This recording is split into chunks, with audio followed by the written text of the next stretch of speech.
Previous lecture में हम लोग ट्रांसड्यूसर और सेंसर को डिस्कस कर रहे थे, राइट? ठीक है, तो वहीं से आगे बढ़ते हैं। नेक्स्ट आपका टॉपिक है कि फंक्शनल एलिमेंट्स ऑफ इंस्ट्रूमेंट्स, यानी कोई आपका इंस्ट्रूमेंट होता है तो उसमें क्या क्या फंक्शंस होते हैं। क्योंकि कोई भी इंस्ट्रूमेंट है तो उससे हम क्वांटिटी मेजर करेंगे, कुछ भी, चाहे वो आपका इलेक्ट्रिकल क्वांटिटी हो, मैकेनिकल क्वांटिटी हो या कोई सी भी क्वांटिटी हो। ठीक है,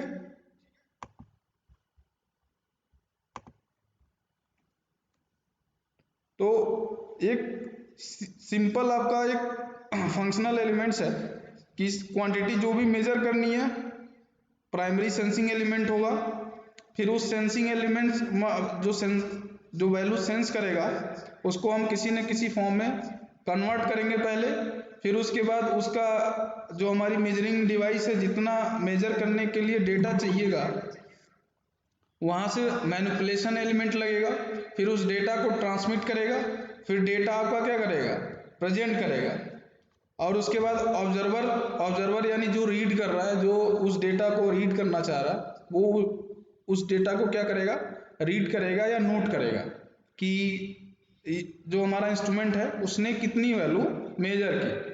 तो जो आपका वेरिएबल कन्वर्जन एलिमेंट और वेरिएबल मैनिपुलेशन एलिमेंट है इसको डेटा कंडीशनिंग एलिमेंट बोलते हैं। अब अगर हमारे सिस्टम में मान लो आजकल जैसे पहले एनालॉग होते थे तो उसमें स्टोरेज डिवाइस नहीं होती थी, अभी क्या है कि इंस्ट्रूमेंट्स आपका डिजिटल आने लगे हैं, तो डिजिटल में आपका क्या है, डेटा स्टोरेज एलिमेंट भी इनबिल्ट रहता है। तो जो भी आपका डेटा आया उसको क्या कर सकते हैं, हम स्टोर कर सकते हैं। तो एनी इंस्ट्रूमेंट्स और measuring can be represented by block diagram that indicates necessary elements and it's functions. The entire operation of the measuring system can be understood from the block diagram. Next आपका है कि अगर हम मान लो एक ammeter का example लेते हैं, ठीक है, जैसे मैंने आपको एक मेजरिंग इंस्ट्रूमेंट का सिंपल मतलब आपका ब्लॉक डायग्राम शो किया, उसी तरीके से अगर हमने एक अमीटर लिया और उसके बारे में अगर डिस्कस करें तो आपका अमीटर क्या मेजर करेगा, करंट। तो करंट को हम मेजर करना चाहेंगे, तो जैसे इसमें जो फंक्शन लिखा है कि मूविंग कॉइल यानी प्राइमरी सेंसिंग, फिर उसके बाद magnets and other components, data conditioning, ठीक है, फिर आपका क्या है कि उसमें फोर्स अप्लाई करेगा। तो इसको अभी हम डिफरेंट टाइप के इंस्ट्रूमेंट्स होते हैं, पीएमएमसी टाइप, ठीक है, इलेक्ट्रोडायनोमीटर टाइप, तो वो सारा जब एक एक ब्लॉक मतलब आपका जो जो कंपोनेंट्स हैं सिस्टम, जो आपका एमीटर इंस्ट्रूमेंट्स है, तो उसके बारे में जब स्टडी करेंगे तो आपको ये ब्लॉक डायग्राम इजीली समझ में आएगा। ठीक है, पॉइंटर्स एंड स्केल्स को ही जैसे हम जब फर्स्ट ईयर में लैब कर रहे थे, मान लो बेसिक इलेक्ट्रिकल सबने किया होगा, तो वहाँ पे करंट मेजर करते टाइम आपका क्या था कि अमीटर का पॉइंटर जो है रीडिंग देता था, तो उसी को हम क्या करते थे, नोट करते थे। ठीक है,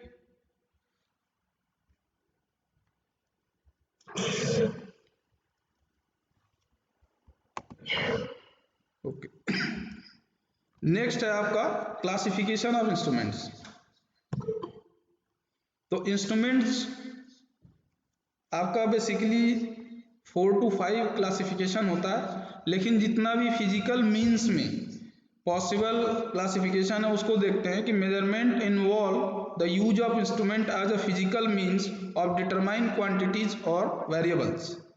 तो सबसे पहला है कि एब्सोल्यूट और सेकेंडरी इंस्ट्रूमेंट्स, एनालॉग या डिजिटल इंस्ट्रूमेंट्स, मैकेनिकल या electrical and electronic instruments, active या passive instruments, manual automatic instruments, self contained या रिमोट इंडिकेटिंग इंस्ट्रूमेंट्स, डिफ्लेक्शन या नल आउटपुट इंस्ट्रूमेंट्स। तो इसका थोड़ा सा हम लोग हर एक जितने भी आपके टाइप्स के इंस्ट्रूमेंट्स हैं उसके बारे में थोड़ा थोड़ा देख लेते हैं। तो जैसे एक्टिव एंड पैसिव इंस्ट्रूमेंट्स क्या होते हैं, तो जैसे आपका जो पेट्रोल टैंक पे लेवल इंडिकेटर होता है, जब हम पेट्रोल ले रहे होते हैं, ठीक है, तो वहाँ पे जो आपका लेवल इंडिकेटर होता है वो एक्टिव टाइप इंस्ट्रूमेंट होता है। और उसके बाद अगर कहीं पे हम प्रेशर मेजर कर रहे होते हैं, ठीक है, प्रेशर मेजरिंग डिवाइस से, तो वो आपका पैसिव इंस्ट्रूमेंट होता है। तो बेसिकली एक्टिव और पैसिव इंस्ट्रूमेंट्स का बेसिक क्लासिफिकेशन जो है आपका वो ये है कि जिस इंस्ट्रूमेंट में हम इलेक्ट्रिकल सप्लाई दे रहे होते हैं वो आपका एक्टिव होता है, जिसमें इलेक्ट्रिकल सप्लाई की जरूरत नहीं पड़ती है वो आपका पैसिव इंस्ट्रूमेंट होता है। ठीक है, तो यानी यहाँ से आप देख सकते हो कि जो पेट्रोल टैंक लेवल इंडिकेटर है, इसमें ये वाला जो डायग्राम है ना, ये आपका इलेक्ट्रिकल सप्लाई को शो कर रहा है। ठीक है, तो इसीलिए हम इसको एक्टिव इंस्ट्रूमेंट्स बोल रहे हैं और इसको हम पैसिव इंस्ट्रूमेंट्स बोल रहे हैं। ठीक है, नेक्स्ट आपका प्राइमरी या एब्सोल्यूट एंड सेकेंडरी इंस्ट्रूमेंट्स। तो एब्सोल्यूट इंस्ट्रूमेंट्स का यहाँ पे डायग्राम आपको दिया है, जैसे आपका गैल्वेनोमीटर। गैल्वेनोमीटर जो है आपका वो एब्सोल्यूट या प्राइमरी इंस्ट्रूमेंट्स बोलते हैं। तो एब्सोल्यूट इंस्ट्रूमेंट्स क्या है कि it gives the magnitude of quantity under measurement in terms of physical constants of the instruments. Example tangent या galvanometer. In this type of instruments, no calibration or comparison with other instruments is necessary. यानी जो आपका primary instruments होता है उसको हम किसी के से कंपेयर नहीं करते हैं, यानी वो जो उसका डेटा है वही उसका डेटा है, उसी को हम फाइनल डेटा मान के चलते हैं। ठीक है, they are generally not used in laboratories and और seldom used in practice by electricians या इंजीनियर्स। सेकेंडरी इंस्ट्रूमेंट्स बाकी, अब जैसे गैल्वेनोमीटर तो हम बहुत कम यूज करते हैं, ठीक है, लेकिन बाकी सारा जितना भी हम इंस्ट्रूमेंट्स यूज करते हैं वो आपका क्या होता है, सेकेंडरी इंस्ट्रूमेंट्स होता है। तो these instruments are so constructed that the quantity being measured can only be determined by the output indicated by the instruments. These instruments are calibrated by comparison with an absolute instrument or another secondary instrument which has already been calibrated against in absolute instrument. For example, ammeter या voltmeter. ठीक है, अब further आपका क्या है कि secondary instruments के भी कई सारे क्लासिफिकेशन हैं, उसके डिफरेंट कैरेक्टरिस्टिक्स के बेसिस पे। तो classification based on the various effects of electric current. तो इलेक्ट्रिक करंट जैसे क्या मैग्नेटिक इफेक्ट आएगा, अगर इलेक्ट्रिक करंट होगा तो इलेक्ट्रोमैग्नेट बनने लगता है, तो उसकी वजह से आपका मैग्नेटिक इफेक्ट, और वहाँ पे जब करंट फ्लो होगा किसी भी वायर में तो वहाँ पे भी थर्मल भी इफेक्ट आएगा। तो heating and thermal effect used in ammeter and voltmeters, magnetic effect used in ammeters, voltmeter, wattmeter, integrating meters means आपका इंटीग्रेटिंग टाइप को मतलब एनर्जी मीटर। ठीक है, फिर आपका जब करंट होगा किसी वायर में तो वहाँ पे अट्रैक्शन और रिपल्सन फोर्स भी होगा as per the law of Newton's. ठीक है, आपका जो कूलॉम्स लॉ है, ठीक है, कूलॉम्स लॉ के अकॉर्डिंग वहाँ पे अट्रैक्शन एंड रिपल्सन फोर्स भी होगा। फिर आपका इलेक्ट्रोस्टैटिक इफेक्ट होता है यूज्ड इन वोल्टमीटर। ठीक है, और उसके बाद फिर आपका इलेक्ट्रोमैग्नेटिक इंडक्शन इफेक्ट है।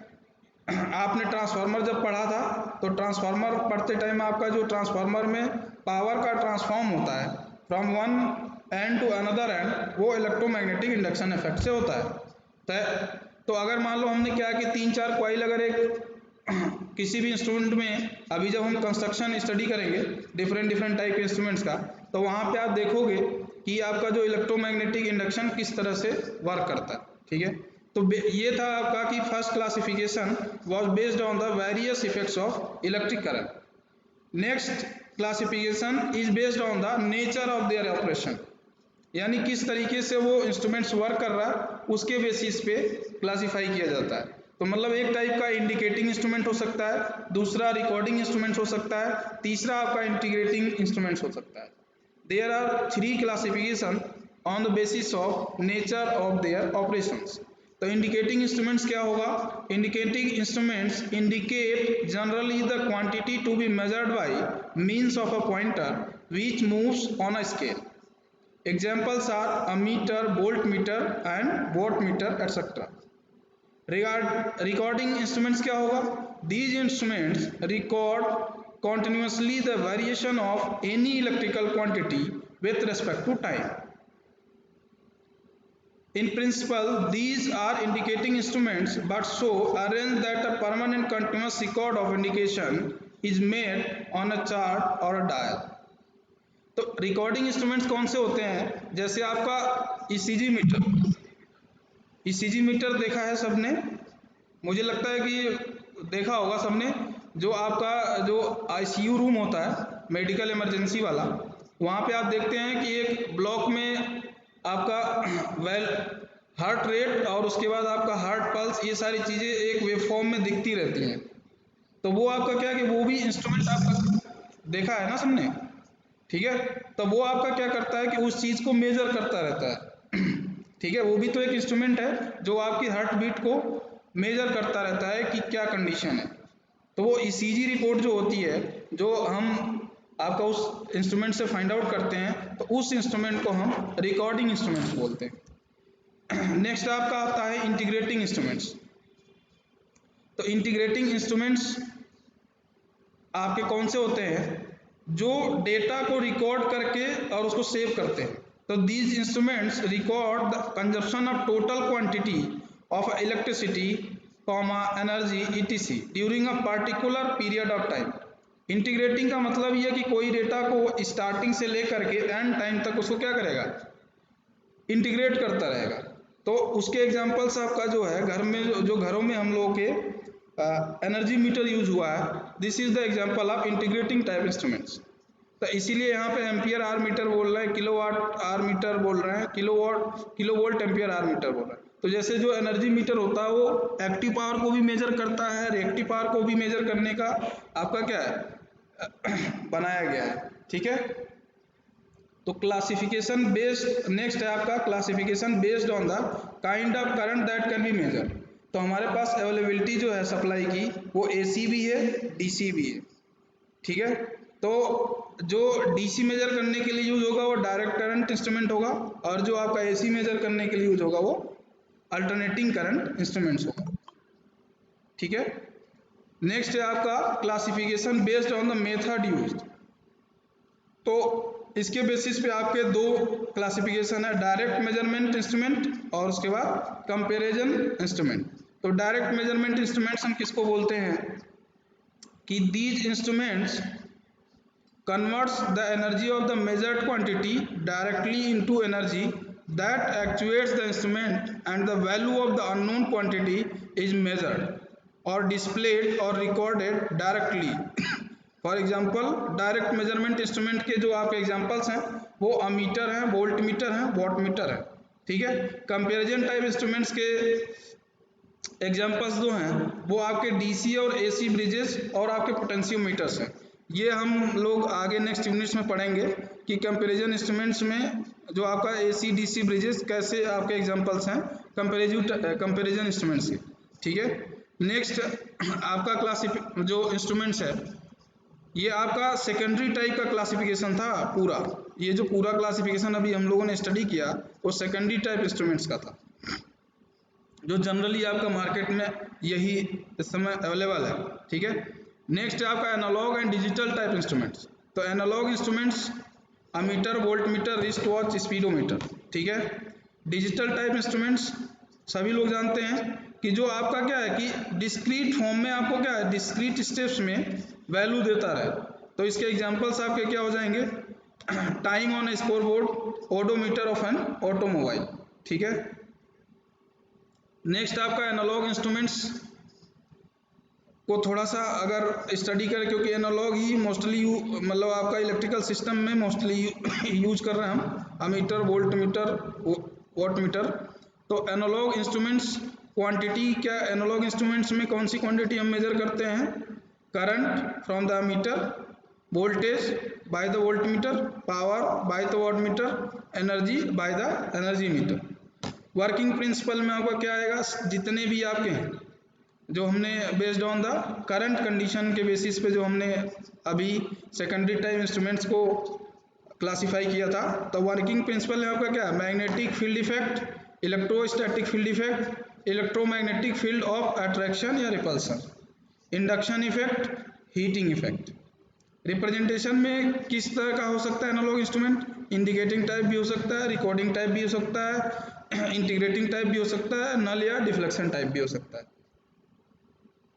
अब जैसे आपका डिफ्लेक्शन या नल आउटपुट इंस्ट्रूमेंट्स, तो डिफ्लेक्शन वाला तो आपको मैंने जो बताया था गैल्वेनोमीटर से जब हम नल पॉइंट को फाइंड आउट कर रहे होते हैं, यानी deflection type, only one source of input required, null type में 2 इनपुट रिक्वायर्ड।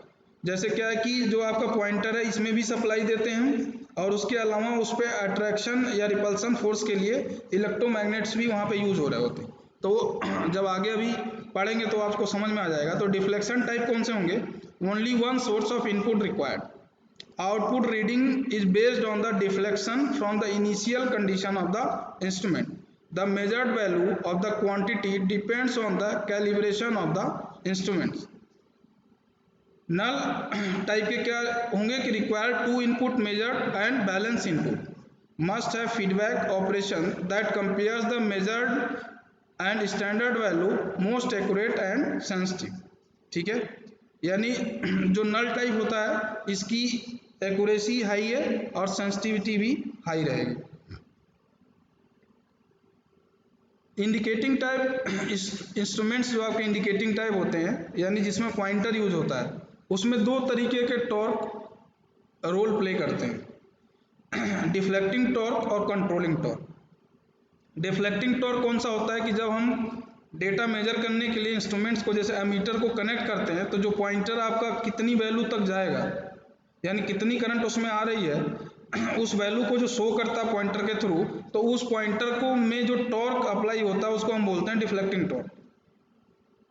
लेकिन अब जैसे क्या है कि मान लो 5 एम्पियर का करंट आपका मेजर किया, ठीक है, अमीटर आपका 5 एम्पियर का करंट मेजर किया, फिर आपने मेजरमेंट उसको डिस्कनेक्ट कर दिया, तो क्या वो 5 एम्पियर पे ही पॉइंटर थोड़ी न रहना चाहिए, अब उसको दोबारा फिर 0 की वैल्यू पे आ जाना चाहिए। ठीक है, तो दोबारा जो आपका 0 की वैल्यू पे रिटर्न होकर के पॉइंटर आता है, तो उस पॉइंटर को 5 एम्पियर से 0 एम्पियर तक लाने के लिए जिस टॉर्क की जरूरत पड़ती है उसको हम बोलते हैं कंट्रोलिंग टॉर्क। तो deflecting torque is what? Deflecting torque causes the moving system and pointer of the instrument to move from its 0 position. ठीक है, deflecting torque is what? Deflecting torque causes the moving system and pointer of the instrument to move from its 0 position. Production of deflecting torque depends upon the type of indicating instrument and its principle of operation. Controlling torque क्या है कि controlling torque limits the movement of pointer and ensures that the magnitude of deflection is unique and is always same for the given value of electrical quantity to be measured। Controlling torque क्यों necessary है? क्योंकि मान लो आपका जैसे क्या है कि आपने मेजरमेंट शुरू किया, अगर उसमें कंट्रोलिंग टॉर्क आपने पॉइंटर पे अप्लाई नहीं किया तो हो सकता है 5 एम्पियर की जगह 10 एम्पियर मेजर कर दे, या आपने कंट्रोलिंग टॉर्क अप्लाई नहीं किया तो 5 एम्पियर पे आपका जो पॉइंटर है वो वाइब्रेट करने लगे और उसमें इतना ज़्यादा वाइब्रेशन हो कि आपको पता ही नहीं चले कि वो 5 एम्पियर है कि 4 एम्पियर है कि 6 एम्पियर है। तो कंट्रोलिंग टॉर्क आपका क्या करता है, यानी कंट्रोलिंग टॉर्क इंस्ट्रूमेंट्स में, इंडिकेटिंग टाइम इंस्ट्रूमेंट्स में क्यों रिक्वायर्ड है? क्योंकि controlling torque limits the moment of pointer and ensures that the magnitude of deflection is unique and is always same for the given value of electrical quantity to be measured। ठीक है, तो controlling torque हम 2 तरीके से apply करते हैं instrument में, spring, pointer में स्प्रिंग यूज कर देते हैं, या ग्रेविटी कंट्रोल, कुछ सिस्टम ऐसा बनाते हैं जो ग्रेविटी कंट्रोल पे फॉलो करके किसी मेजर्ड वैल्यू से आपका 0 वैल्यू तक पॉइंटर को ऑटोमेटिक ले आता है। ठीक है, तो जैसे यहाँ पे आप देख सकते हैं कि एक diagram Faraday law of induction में यहाँ यूज हुआ, तो ये आपका क्या है, पॉइंटर है। तो पॉइंटर को अगर मान लो 0 वैल्यू पे अब इधर मेजर किया या इधर मेजर किए हम पॉजिटिव नेगेटिव वैल्यू, तो किसी भी वैल्यू को मेजर करने के बाद पॉइंटर को नल पॉइंट पे ऑटोमेटिक आ जाना चाहिए। तो इसके लिए हमें कंट्रोलिंग टॉर्क की जरूरत पड़ती है। ठीक है, तो स्प्रिंग कंट्रोल मेथड में आप देखो, जैसे आपका ये पॉइंटर है, ये आपकी स्पिंडल है जिस पे आपका पॉइंटर अटैच्ड है, इसमें क्या है आपका कंट्रोल स्प्रिंग हमने यूज किया इस तरीके से। ठीक है। तो to phosphorus bronze hair springs of spiral shapes are attached to the spindle of the moving system of the instrument. They are wound in opposite direction. यानी जिधर आपका क्या है कि स्प्रिंग को अगर मान लो हम सेम डायरेक्शन में लगा देंगे तो वो तो क्या करेगा कि अगर मान लो 5 एम्पियर को 10 एम्पियर पे पहुंचा देगा। तो इसीलिए जो स्प्रिंग हम उसमें कनेक्ट करते हैं स्पिंडल पे, जहाँ पे पॉइंटर आपका कनेक्टेड है, वो उसको अपोजिट डायरेक्शन में करते हैं, ताकि आपका जैसे जैसे वो वैल्यू मेजर करता जाएगा तो स्प्रिंग में जो स्प्रिंग फोर्स है वो ऑपरेट होता जाएगा। और जैसे ही आपका वैल्यू मेजर्ड होगा, आप जैसे सप्लाई हटाओगे डिफ्लेक्शन टॉर्क जीरो होगा, स्प्रिंग टॉर्क एक्टिव हो जाएगा आपका, यानी कंट्रोल टॉर्क एक्टिव हो जाएगा और पॉइंटर किसी मेजर्ड वैल्यू से ऑटोमेटिक जीरो वैल्यू पे आ जाएगा। नेक्स्ट आपका देखो ग्रेविटी कंट्रोल। ग्रेविटी कंट्रोल में इस तरीके का कोई सिस्टम, जैसे आपका क्या पॉइंटर पे हम एक बैलेंस वेट अप्लाई कर देते हैं। ये मतलब आपका क्या होता है कि जैसे जो इंडिकेटिंग टाइप इंस्ट्रूमेंट होता है तो उसमें आपको पॉइंटर दिखता है, लेकिन पॉइंटर के पीछे वाला पार्ट नहीं दिख रहा होता। तो पॉइंटर के अब उसमें क्या है कि स्प्रिंग कंट्रोल यूज हुआ है कि ग्रेविटी कंट्रोल यूज हुआ है। अब इस पे ये डिपेंड करता है। तो अगर स्प्रिंग कंट्रोल यूज किया है तो स्प्रिंग कंट्रोल आपका स्प्रिंग यूज करना पड़ेगा हेयर टाइप, और उसके बाद अदरवाइज ग्रेविटी कंट्रोल में क्या करते हैं, वेट बैलेंस वेट लगा देते हैं। तो पॉइंटर आपका किसी भी उस पे स्टैंड पे रहेगा, वो ऑटोमेटिक आपका क्या रहेगा नल पॉइंट पे उसको लेकर के आएगा। ठीक है। तो यहाँ पे भी आपका spindle in gravity control method a small weight is attached to the spindle of the moving system due to the gravitational pull a control torque acting in opposite direction to the deflecting torque is produced whenever the pointer tends to move away from its initial position। ये आपके थोड़े points हैं कि gravity control और spring control के लिए क्या essential requirements हैं, तो इसको आप लोग स्टडी कर लीजिएगा। ठीक है। इसमें जो 10 पॉइंट्स को मैंने दिया हुआ है इसमें, ठीक है, तो इसको मैं आपको पीपीटी शेयर कर दूंगा, आप यहाँ से इसको स्टडी कर सकते हो। ठीक है। नेक्स्ट आपका रोल में आता है डैम्पिंग टॉर्क।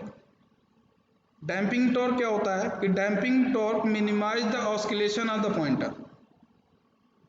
ऑस्किलेशन का मतलब है कि जो पॉइंटर आपका होता है, जैसे मान लो 5 एम्पियर के पास पहुंच करके वो बहुत ज़्यादा वाइब्रेशन देने लगता है, तो उसमें क्या है कि क्लियर ही नहीं हो पाता है कि आपका जो वैल्यू मेजर किया जा रहा है वो 5 एम्पियर है या 4.5 एम्पियर है, 5.5 एम्पियर है। तो उसको एग्जैक्ट वैल्यू पे, यानी पॉइंटर आपका एक क्या होता है कि स्टैटिक कंडीशन में हो और एक सिंगल वैल्यू को शो कर रहा हो, ठीक है, तो उसके लिए जो वहाँ पे रोल प्ले होता है इंडिकेटिंग टाइप इंस्ट्रूमेंट में, वो डैम्पिंग टॉर्क होता है। तो damping torque minimizes the oscillations of the pointer about the final steady state deflection and makes it steady. In the absence of this torque, pointer continues oscillating to its final position after reaching to its final position, depending on the magnitude of damping. It can be classified as underdamped, overdamped and critically damped. तो हम जो consider करते हैं वो under damped system को consider करते हैं। जैसे यहाँ पे आपका देखो डिफ्लेक्शन और टाइम के बीच में ये ग्राफ दिया हुआ, तो अंडर डैम्प आपका क्या है, एक टाइम के बाद आपका क्या हो जा रहा है, धीरे धीरे स्टडी स्टेट कंडीशन को पा जा रहा है। क्रिटिकली डैम्प्ड क्या है कि एक वैल्यू से शुरू हुआ और जो आपका स्टडी स्टेट पोजीशन को गेन कर लिया, और ये आपका वेवफॉर्म ओवर डैम्प्ड का। ठीक है। अब डैम्पिंग मेथड्स में आपका क्या है कि एयर फ्रिक्शन डैम्पिंग हो सकता है, फ्लूइड फ्रिक्शन डैम्पिंग हो सकता है, इलेक्ट्रोमैग्नेटिक या एडी करंट डैम्पिंग हो सकता है। ठीक है। तो एयर फ्रिक्शन डैम्पिंग कैसे देते हैं, एयर फ्रिक्शन डैम्पिंग देखो इस तरीके से आपका होता है। ठीक है। यानी जो पॉइंटर है उसके स्पिंडल से एक और आपका पॉइंटर कनेक्टेड होगा, जहां पे आपका क्या होगा कि एयर चैम्बर में एक पिस्टन के थ्रू कनेक्टेड होगा। ठीक है। नेक्स्ट आपका फ्लूइड फ्रिक्शन में क्या होगा कि फ्लूइड फ्रिक्शन में जैसे मान लो स्पिंडल है वो रोटेट कर रहा है, तो जो उसका स्पिंडल का नीचे वाला पार्ट जो है, ठीक है, उसको हम एक ऑयल में डिप करके रखते हैं। इससे क्या है कि आपका इससे आपका क्या है कि वाइब्रेशन नहीं होते हैं पॉइंटर में। नेक्स्ट है आपका एडी करंट डैम्पिंग। तो एडी करंट डैम्पिंग में आपका देखो कि क्या है कि ये पॉइंटर है ये पॉइंटर है, इसमें क्या है कि ऑस्किलेशंस ना हो यानी वाइब्रेशन ना हो, तो उसके लिए क्या है कि एक एल्युमिनियम डिस्क को स्पिंडल से कनेक्ट करके हम एक डैम्पिंग मैग्नेट यानी एक मैग्नेट के थ्रू इसको अटैच करके रखते हैं, ठीक है, जिससे आपका वाइब्रेशन को कंट्रोल किया जा सके। यहाँ तक किसी को कोई डाउट? देखो, कोई भी आपका इंडिकेटिंग टाइम इंस्ट्रूमेंट्स होता है तो उसमें 3 तरीके के टॉर्क वर्क करते हैं। पहला डिफ्लेक्टिंग टॉर्क। डिफ्लेक्टिंग टॉर्क क्या करता है, वैल्यू मेजर करने के लिए टॉर्क अप्लाई करता है। कंट्रोलिंग टॉर्क क्या करता है कि जैसे आपका पॉइंटर किसी वैल्यू को मेजर किया तो वो ज़्यादा ना चला जाए, या जिस वैल्यू को मेजर किया है उसके बाद वो अपने ऑटोमेटिक नल पोजीशन पे आ जाए, उसके लिए आपका यूज होता है, ठीक है। और तीसरा आपका क्या है, डैम्पिंग टॉर्क। डैम्पिंग टॉर्क क्या करता है कि जो पॉइंटर है आपका उसमें कोई ऑस्किलेशन ना हो या उसमें कोई वाइब्रेशन ना हो, उस चीज़ को कंट्रोल करने के लिए डैम्पिंग टॉर्क अप्लाई होता है। तो डैम्पिंग मैंने आपको बताया कि डैम्पिंग एयर फ्रिक्शन डैम्पिंग हो सकता है, फ्लूइड फ्रिक्शन डैम्पिंग हो सकता है, एडी करंट डैम्पिंग हो सकता है। कंट्रोलिंग टॉर्क आपका कैसे कैसे अप्लाई हो सकता है, स्प्रिंग के थ्रू हम कंट्रोलिंग टॉर्क अप्लाई कर सकते हैं, ठीक है। और उसके बाद आपका क्या है कि ग्रेविटेशनल फोर्स या ऐसा कोई सिस्टम बनाए जो ग्रेविटेशनल फोर्स को वर्क करके आपका क्या है कंट्रोलिंग टॉर्क को अप्लाई करे। तो यहाँ तक अगर किसी को कोई डाउट है तब वो पूछ सकता है।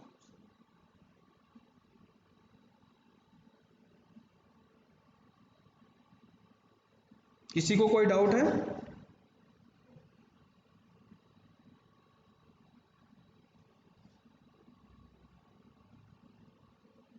आवाज आ रही सभी के पास?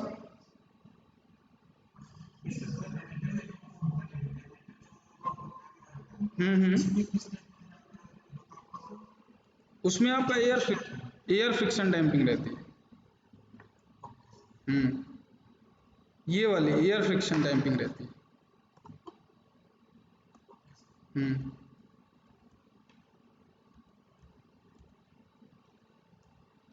अब नेक्स्ट आता है आपका टाइप्स ऑफ इंस्ट्रूमेंट। ये सबसे इंपॉर्टेंट है, ये कंपटीशन के लिए इंपॉर्टेंट है, ये समझ लो।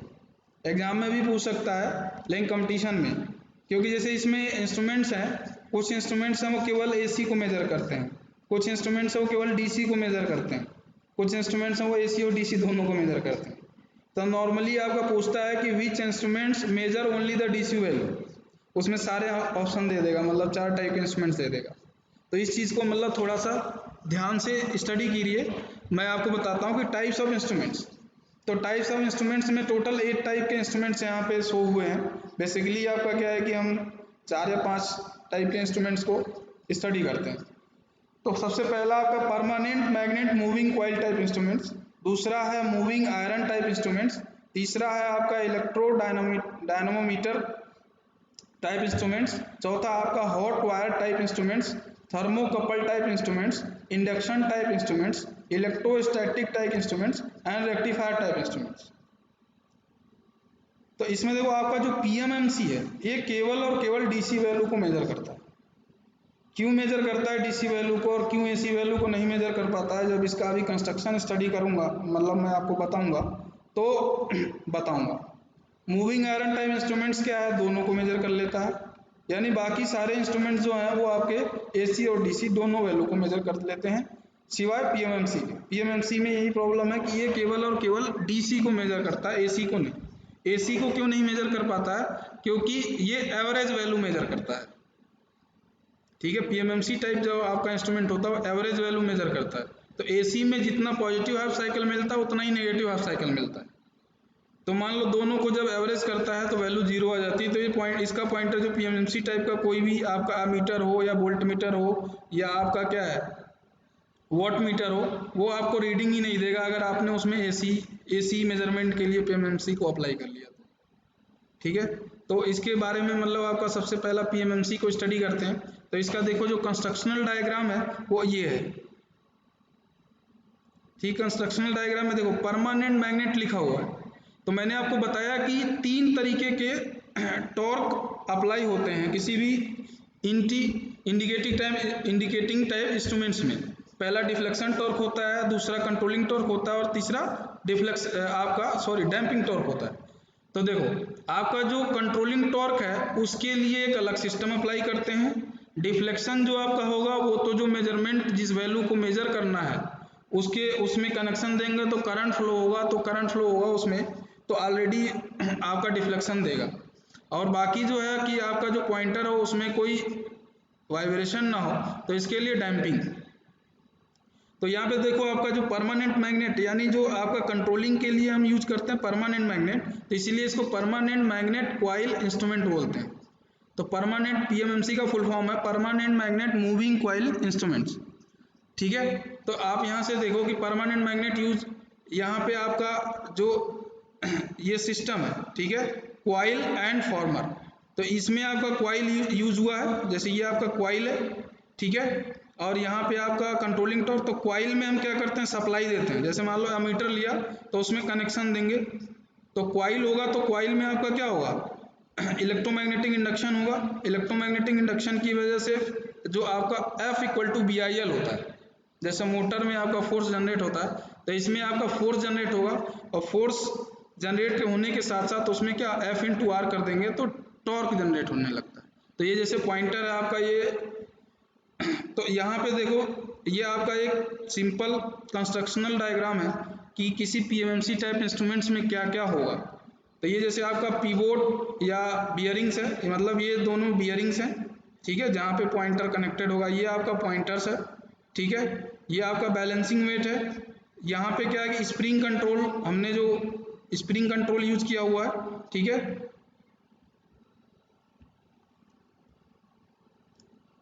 अब जैसे आपका हो गया डिफ्लेक्टिंग टॉर्क, तो डिफ्लेक्टिंग टॉर्क के लिए अगर हमें अप्लाई करना है तो कॉइल में करंट फ्लो होगा, और उसके बाद डिफ्लेक्टिंग टॉर्क के लिए पहले फोर्स आना चाहिए, ठीक है। तो यहाँ से कि डिफ्लेक्टिंग टॉर्क कैसे होगा, कैसे कैलकुलेट होगा कि if the coil is carrying a current of I ampere, the force on the coil side equal to क्या होगा, BIL, as per Maxwell law. ठीक है, मैक्सवेल ने बोला था कि अगर किसी मैग्नेटिक फील्ड में I करंट का कोई भी कॉइल या कंडक्टर पास करते हैं तो उस पर फोर्स अप्लाई होता है, उस फोर्स की वैल्यू होती है BILN, ठीक है। N क्या है, number of turns of the coil, L क्या है, length of the coil, I क्या है, current flowing in the coil, और B क्या है, आपका मैग्नेटिक फील्ड जहाँ पे आप क्या है कॉइल या कंडक्टर को पास कर रहे हैं। तो torque due to both coil sides आपका हो जाएगा 2R, एक साइड की वजह से इसमें, तो 2R BILN। तो यहाँ से GI, तो G is the galvanometer constant and it expressed है G = 2R BLN या NBA। A की वैल्यू 2RL को हमने A कर दिया, तो N × B × A, ठीक है। तो where N is the number of turns of the coil, B is the flux density या and L is the length of the vertical side of the coil, 2R is the breadth of the coil, I is the current in the ampere और A = 2R। तो अगर steady state condition में आपका coil जो indicating instruments है वो work कर रहा है, तो आपका डिफ्लेक्टिंग टॉर्क और कंट्रोलिंग टॉर्क दोनों क्या होना चाहिए, इक्वल होना चाहिए। तो यहाँ पे देखो, आपका कंट्रोल जो अप्लाई हो रहा है वो स्प्रिंग कंट्रोल यूज हो रहा है, ठीक है। ये सिस्टम जो है आपका, ये टोटल सिस्टम डिफ्लेक्टिंग टॉर्क को अप्लाई करेगा पॉइंटर पे, और स्प्रिंग जो है वो कंट्रोलिंग टॉर्क को अप्लाई करेगा, और जो आपका बैलेंसिंग वेट है, ठीक है। तो यहाँ से अगर मान लो आपका स्टडी स्टेट कंडीशन में पीएमएमसी टाइप इंस्ट्रूमेंट वर्क कर रहा है, तो डिफ्लेक्टिंग टॉर्क और कंट्रोलिंग टॉर्क दोनों इक्वल होने चाहिए। तो यहाँ से I = K/G × थीटा, G आपका क्या है, गैल्वेनोमीटर कांस्टेंट। तो जैसे इसको GI डिफ्लेक्टिंग टॉर्क की वैल्यू कितनी आ गई, GI, तो TD की वैल्यू GI हो गया, और TC की वैल्यू हमने जो है स्प्रिंग कंट्रोल यूज किया, तो K × थीटा, थीटा मतलब उसका डिफ्लेक्शन। जैसे किसी स्प्रिंग की वजह से अगर कहीं पे टॉर्क डेवलप होता है तो उस टॉर्क की वैल्यू होती है आपकी TC K × theta, where K is the constant in the of the spring, ठीक है। तो यहाँ से थीटा की वैल्यू यानी डिफ्लेक्शन कितना हुआ, theta equal to G by K into I, या करंट की वैल्यू इन टर्म्स ऑफ डिफ्लेक्शन कितना हुआ, के बाई जी इंटू थीटा। तो यहाँ से मतलब आपका जैसे डिफ्लेक्शन हमें पता करना है, तो कैपिटल जी की वैल्यू अगर पता है, स्प्रिंग कांस्टेंट पता है, और कितना करंट मेजर हुआ है, तो आपका कितना एंगल डिफ्लेक्शन होगा, इसको हम फाइंड आउट कर सकते हैं इन फॉर्मूले से। ठीक है। अब जैसे यहाँ पे कंट्रोलिंग टॉर्क हो कि the value of spring control use किया हुआ ना, तो the value of control torque depends on the mechanical design of the control device for spiral spring and stiff suspensions the controlling torque is directly proportional to the angle of deflection of the coil. ठीक है। तो यहाँ से आपका TC की value मतलब इन terms of के लिखा हुआ, तो ई मतलब जो आपका कांस्टेंट के है स्प्रिंग कांस्टेंट, वो किस किस टर्म पे डिपेंड करता है, इसको यहाँ पे आपका पूरी तरह से एक्सप्लेन किया हुआ है। ठीक है। तो इतना ज़्यादा जो आपका मेन है वो ये है, ये वाले जो फॉर्मूले हैं यही मेन है। ठीक है।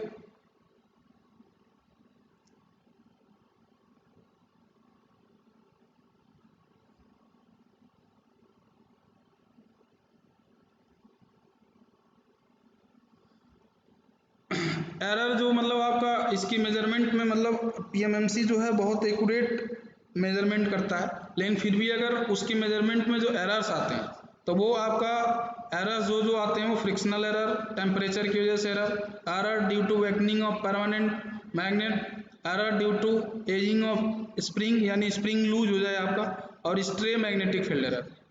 एडवांटेज क्या है पीएमएमसी टाइप के कि low power consumption, scales are uniform, no hysteresis loss. Hysteresis loss इसलिए नहीं है क्योंकि कोर है नहीं। ठीक है। जहाँ कोर आता है वहाँ पे हिस्टेरिसिस लॉस आता है। High torque to weight ratio, जो टॉर्क टू वेट रेशियो आपका हाई है, they have a very effective and efficient eddy current damping, range can be extended with shunts और मल्टीप्लायर्स। वो आपको मैं आगे बताऊंगा कि कैसे रेंज शंट और मल्टीप्लायर से किया जाता है। डिसएडवांटेज क्या है कि यूज्ड ओनली फॉर डीसी। मैंने आपको शुरू में ही बताया था कि पीएमएमसी जो है एसी मेजरमेंट के लिए यूज नहीं होता है, ये केवल डीसी डेटा को मेजर करता है। The cost of these instruments is higher than that of moving iron type instruments. तो क्योंकि परमानेंट मैग्नेट वगैरह यूज कर रहे हैं तो इसीलिए थोड़ी सी इसकी कॉस्ट ज़्यादा हो जाती है। तो इसमें आपका जैसे क्या है कि पीएमएमसी टाइप के थोड़े न्यूमेरिकल दिए हैं, तो मैं आपको पीपीटी शेयर करूंगा। ठीक है। तो आप उसको सॉल्व कर लेना। अगर किसी को कोई कहीं पे डाउट होता है तो वो मेरे से पूछ लेगा। तो आज का लेक्चर आपका यहीं पे ओवर होता है। ठीक है। नेक्स्ट टॉपिक जो है अमीटर शंट्स, और वो आपका मल्टीप्लायर्स वगैरह स्टडी करेंगे। किसी को यहाँ तक कोई डाउट है तो वो पूछ सकता है।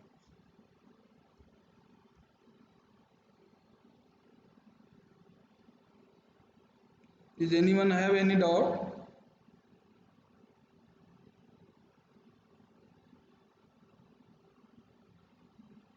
विश्वास?